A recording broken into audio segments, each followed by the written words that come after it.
لیکن اس وقت میں کسی ٹیکس ریٹ کی انکریز کے فیور میں نہیں. جب تک آپ براڈننگ نہیں کریں گے, یہ نہیں ہو سکتا اسی مرغی کو حلال کرتے چلے جائیں بار بار. آپ براڈننگ کریں ٹیکس بیس کی. جو ٹیکس ابھی دے رہا ہے اس میں ٹیکس ریٹ انکریز کرنے کے میں اپوز کرتا ہوں. جو سب سے مزہ کا خیز ہے جس کے بھی عارف بھائی بات کر رہے تھے, بونس شیئر کے اوپر tax. It's a paper transaction, کوئی ویلتھ میں چینج نہیں آ رہی ہے اور آپ اس کے اوپر ٹیکس لگا رہے ہیں. It is an absolutely absurd tax. وہ ایشو ہی نہیں ہوں گے بیسیکلی. بونس شیئرز ایشو ہونے بند ہو جائیں گے اگر ٹیکس لگا تو. ہاں یہی ہوگا نا. ایک چیز جو لاسٹ بجٹ میں آئی تھی, انہوں نے سیلریڈ کے کلاس کے اوپر ٹیکس ریٹ انکریز کر دی تھی. میں ڈار صاحب کو کہتا ہوں کہ میں زیادہ ٹیکس دیتا ہوں, آپ میرے سے کم دیتے ہیں. آپ نے ایک تجویز دی ہوئی ہے, میرے خیال میں آپ ہی اس کے موور ہیں, کہ پارلیمنٹیرینز جتنے ہیں ان کی ٹیکس ریٹرنز آڈٹ ہونی چاہیے. میں اس کا بڑا حامی ہوں کہ مجھے نواز شریف صاحب کی complete tax and asset returns جو ہیں, آڈٹ ریٹرنز, ان کی ویب سائٹ نیشنل اسمبلی کے اوپر پڑھی ملیں. اسد عمر صاحب کیا کرتے ہیں, نوید صاحب کیا کرتے ہیں. آپ ہمارے لیڈر ہیں, نمائندے ہیں, اتنا تو حق ہونا چاہیے ٹرانسپیرنٹلی دیکھ سکیں. اس پہ کچھ ہوا نہیں.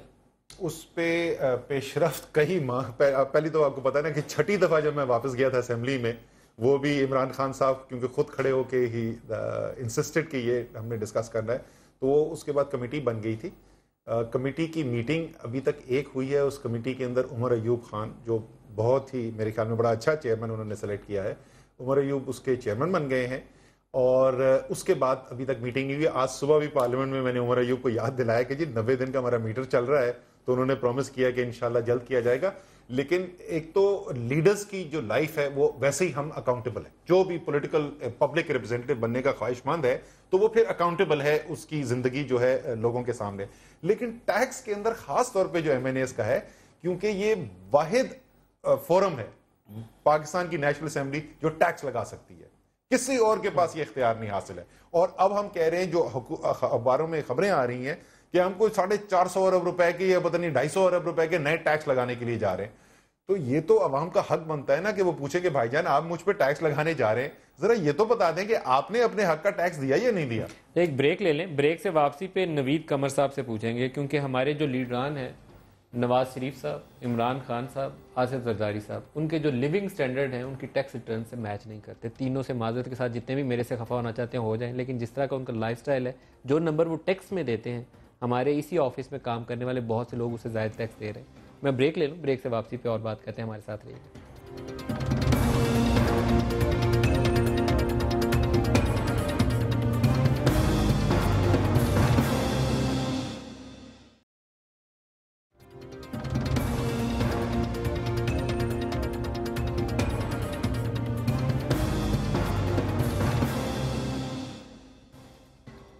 Welcome back. نوید قمر صاحب یہ فرمائے گا کہ بجٹ کل جب آئے گا تو اسحاق ڈار صاحب کے اوپر ایک تنقید سب سے بڑی یہ ہے کہ وہ ٹیکس سائڈ کے اوپر, ڈائریکٹ ٹیکسز کے اوپر خاص طور پر وہ ریفارمز نہیں لا پائے جو لانی چاہیے تھی.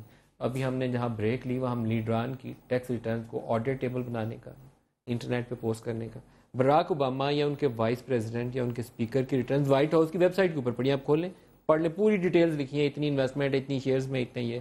ہم کیوں نہیں دیکھ سکتے اپنے لیڈرز کا؟ نہیں, تو میرا تو خیال ہے کہ اب کافی ساری پروگریس ہو چکی ہے فرام دا ٹائم جب ہم نے یہ پرسیپشن بنایا تھا کہ ہمارے لیڈران جو ہے یا ٹیکس نہیں دیتے یا دیتے ہیں تو کسی کو پتہ نہیں ہوتا.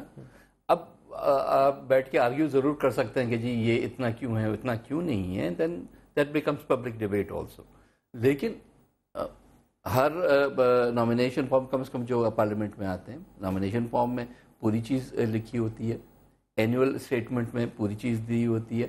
پھر اب جو ہے انکم ٹیکس میں اگر جو نہیں بھی دیتے تھے وہ اصل میں ہم لوگوں کی آپ سے ایکسپیکٹیشنز بہت زیادہ ہے. وہ اس لیے میں آپ کو بتا دوں, آپ جب ٹیکس اپنے نامینیشن فارم میں ٹیکس لکھتے ہیں اور اس کے آگے لکھا ہو 6000 8000 یا زیرو کا کالم لکھا ہو, تو ہمارا پہلا شک یہی جاتا ہے کہ جس کا بھی وہ نامینیشن فارم ہے اس نے اپنی ٹیکس پراپرلی ادا نہیں کی. Just let me finish the point. Unfortunately یہ سارا جو فوکس ہے ناٹ نامینیشن فارمس, لیکن جو یہاں پہ جن فارمس کی ہم بات کر رہے ہیں, it is only the federal taxes.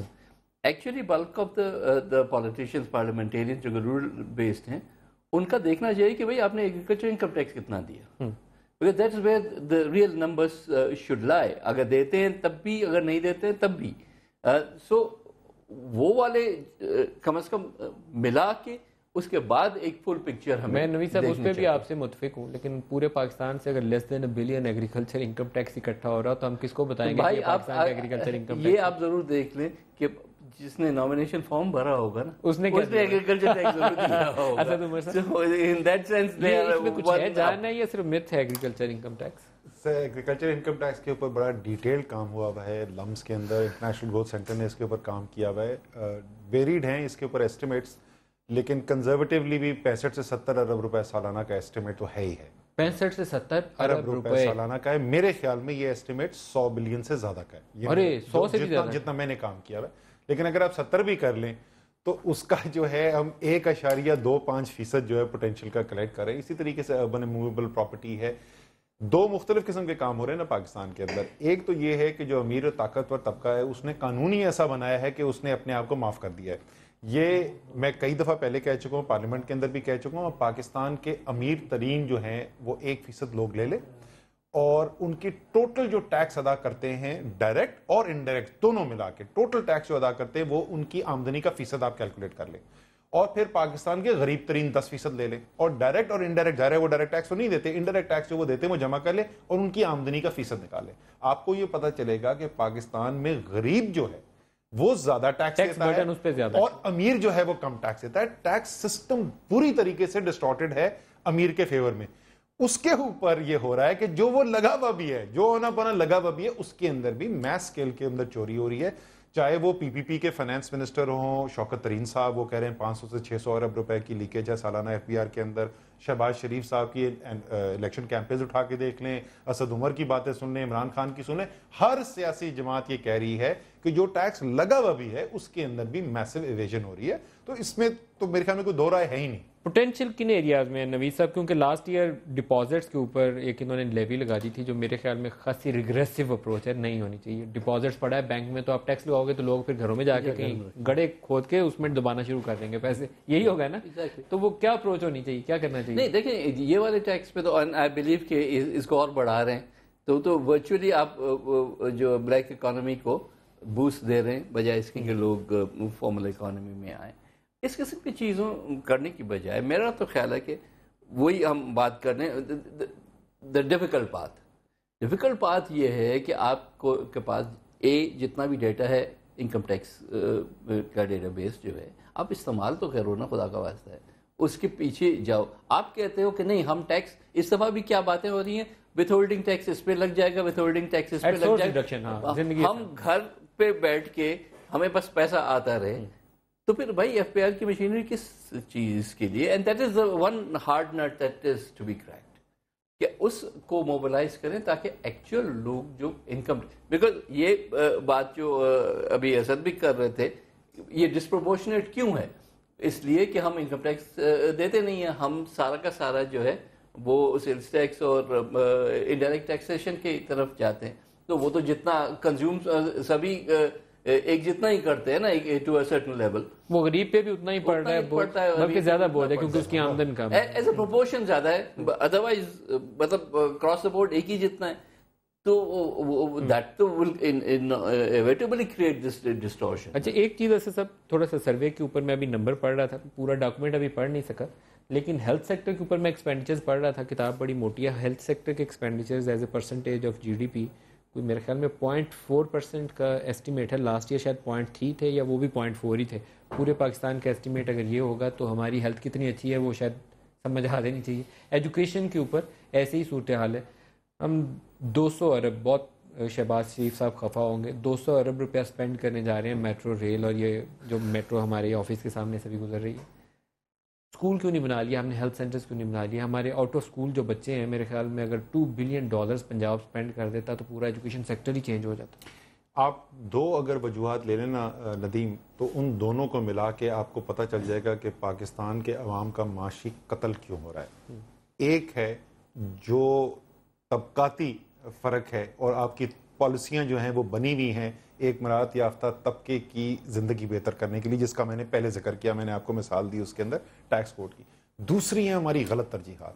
نقصان جتنا پاکستان کی معیشت کو ہوا ہے ان غلط ترجیحات سے، یہ کوئی کرپشن والا سے کم نہیں ہے.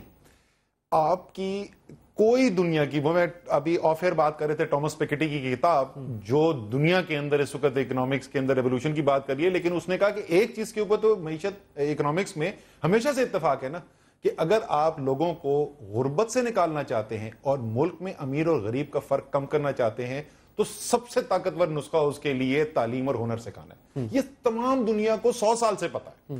آپ آج بھی اگر آپ ڈسٹریبیوشن دیکھیں کہ آپ جو اخراجات کی کر رہے ہیں، وہ بالکل معذرت کے ساتھ میں یہ کہوں گا، مجھے تو مثال وہی یاد آتی ہے کہ اگر ہندوستان میں قحط پڑا ہوا ہے اور شاہجہاں نے بنانا ہے تاج محل تو اس نے تاج محل بنا دیا. ہندوستان کی تاریخ کا بدترین قحط پڑا تھا اس وقت. آپ کے ملک کے 50% عوام جو ہیں وہ بیسک جو ورلڈ ہیلتھ یونٹ کی جو منیمم فوڈ کی نیوٹریشن کی ریکوائرمنٹ ہوتی ہے اس سے کم ان کو مل رہی ہے. 2.5 کروڑ بچہ سکول سے باہر پڑا ہوا ہے. 40% آبادی کو پڑھنا نہیں آتا. صحت کی جو سہولیات ہیں وہ کسی کے پاس اویلیبل نہیں ہے. اور آپ ہماری بسیں دیکھیں اور جو ہم سڑکیں بنانے جا رہے ہیں، ہمیں بڑا فخر ہے اس بات کا کہ پہلی دنیا کی فرسٹ ورلڈ کی جیسی ہوتی ہیں ویسی ہم بنانے جا رہے ہیں. کیا کر رہے ہیں؟ یہ معاشی قتل ہے پاکستان جو کا. چائلڈ مورٹیلٹی ریٹ ہے، چھوٹے بچوں میں شرح اموات ہے، اور میل نیوٹریشن جو اس کو پوری خوراک کی وجہ سے ماں اور بچے کا اثر ہے، یہ ہم ایسے انڈیکیٹرز ہیں جن کو نہ پڑھنا نہ سمجھنا پسند نہیں کرتے. لیکن ہم اس میں ساؤتھ ایشیا میں بڑے بیڈلی پلیسڈ ہیں، اور ہم ساؤتھ ایشیا میں اتنے برے نہیں ہیں. ملک کافی بڑا ملک ہے، 18 کروڑ سے زیادہ کی ہماری آبادی ہے. پیسے ویسے بھی ٹھیک ہیں جی ڈی پی کی طرف. صرف ساؤتھ ایشیا نہیں، سب سہارن افریقہ دنیا کا کنٹری سے غریب ترین حصہ ان سے خراب ہے ہمارے. تو یہ پرائرٹیز ہماری کہاں جا رہی ہیں؟ میں یہ میٹرو دیکھتا ہوں مجھے بڑا دکھ ہوا ہے، کیونکہ اب 18ویں ترمیم کے بعد منسٹریز بھی نہیں ہیں اتنی. سیکریٹریٹ امپلائیز شاید وہ جو ہے نا 1/3 پہ آ گئے ہیں جو اب جاتے ہیں، اور اتنی بڑی ہم 40 ارب روپے لگانے لگے ہیں اس پہ. میرا خیال ہے وہاں یہ وہ 18th امینڈمنٹ کا یہ آپ نے حوالہ دیا.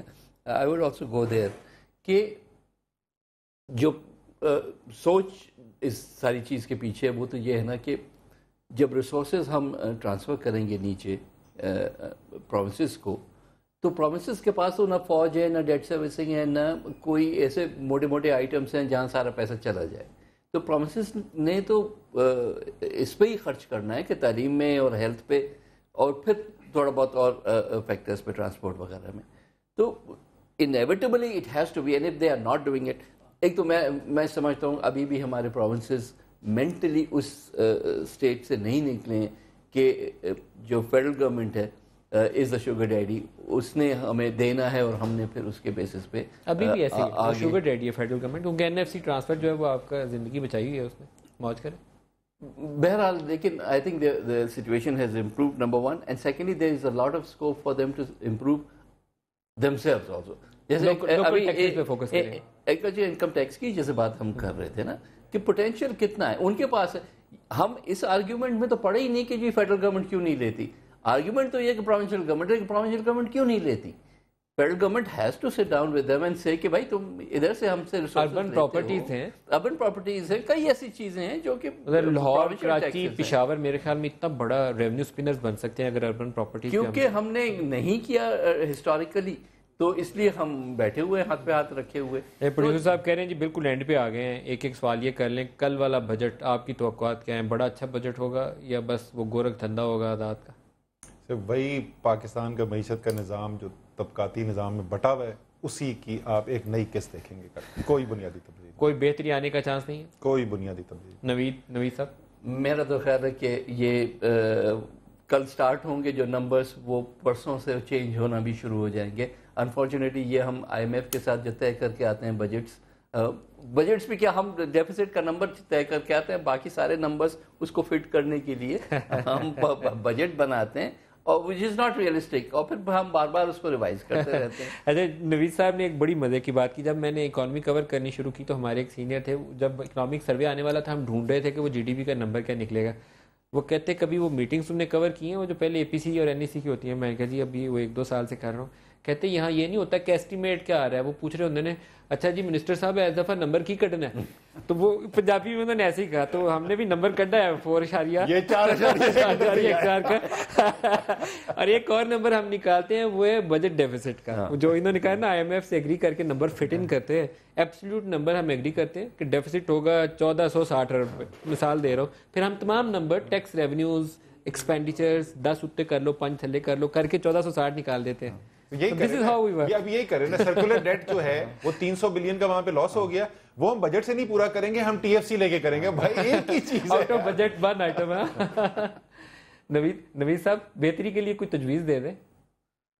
میرا تو خیال ہے کہ جہاں سب سے زیادہ ویکنس, اگر آپ فائنانس منسٹر ہوں تو وہ کون سا ایک سٹیپ ہو جو آپ کرنا چاہیں گے؟ ویکنس ہے وہ ٹیکس ریونیو سائڈ پہ ہے, ڈائریکٹ وہیں ہمیں کنسنٹریٹ کرنا چاہیے انڈائریکٹ, بجائے اس کے کہ ہم ٹنکر کریں وتھ ہولڈنگ. اور ایسا عمر صاحب اگر کل بجٹ آپ پیش کر رہے ہیں as finance minister of Pakistan تو نمبر 3 پرائرٹی آئٹمز آپ کے لیے کیا ہوں گے؟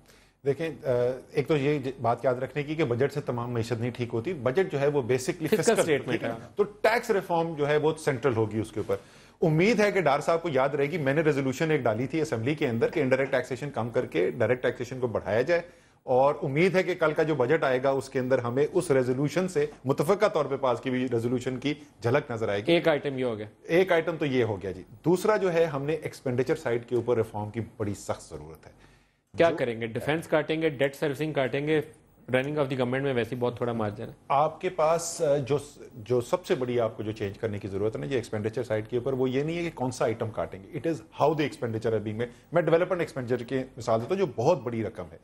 جس طریقے سے ابھی ہم کرتے ہیں کہ وہ 20 in the first quarter, 20% of the annual thing, اور 20 in the third quarter, project جو ہے وہ اس طریقے سے نہیں چلائے جاتے کہ پروجیکٹ آپ نے چلایا, اچھا جی اس کوارٹر کے پیسے ختم ہو گئے, روک دو, اب اگلا کوارٹر آئے گا تو پیسے. ہو کیا رہا ہے, وہ چیز جو 1 روپے میں ختم ہونی چاہیے وہ 3 روپے میں ختم ہوتی ہے. پرفارمنس بیس بنائے پچھلے وہ ختم نہیں ہوتے پروجیکٹ, ہم جا کے 100 نئے پروجیکٹ کھول دیتے ہیں. تو ایک تو ڈیولپمنٹ, میں ایک مثال دے رہا ہوں, تو ایکسپینڈیچر سائڈ کی. آخری چیز جو ہے, جو ٹیکس سسٹم جس مشینری سے آپ نے کلیکٹ کرنا ہے, جب تک ایف بی آر ریفارم آپ کا نہیں ہوگا, جب تک professional independent F B R نہیں بنے گا, یہ سب باتیں کاغذ پہ رہ جائیں. میرے پروڈیوسر صاحب پروگرام ختم کرنے کا کہہ رہے ہیں نوید صاحب, لیکن ایک جاتے جاتے پوچھ لوں, کیا وہ پولیٹیکل سپورٹ ہے ڈار صاحب کے پاس نواز شریف صاحب کی طرف سے کہ وہ مشکل ریفارم میس لے سکیں؟ I don't see that. میں دیکھ رہا ہوں کہ جب پرائسز پیٹرولیم پروڈکٹس کی بھی بڑھانی ہوتی ہیں تو کہہ رہے تھے کہ نہیں ٹھہرو, دیکھیں کہ اسد عمر والے آج کہاں پہ جلسہ کر رہے ہیں, پھر اس کے بیسس نوید قمر صاحب, اسد عمر صاحب, بہت شکریہ آپ ہمارے ساتھ رہے. آج کے پروگرام سے اتنا ہی اجازت دیجیے, خدا حافظ.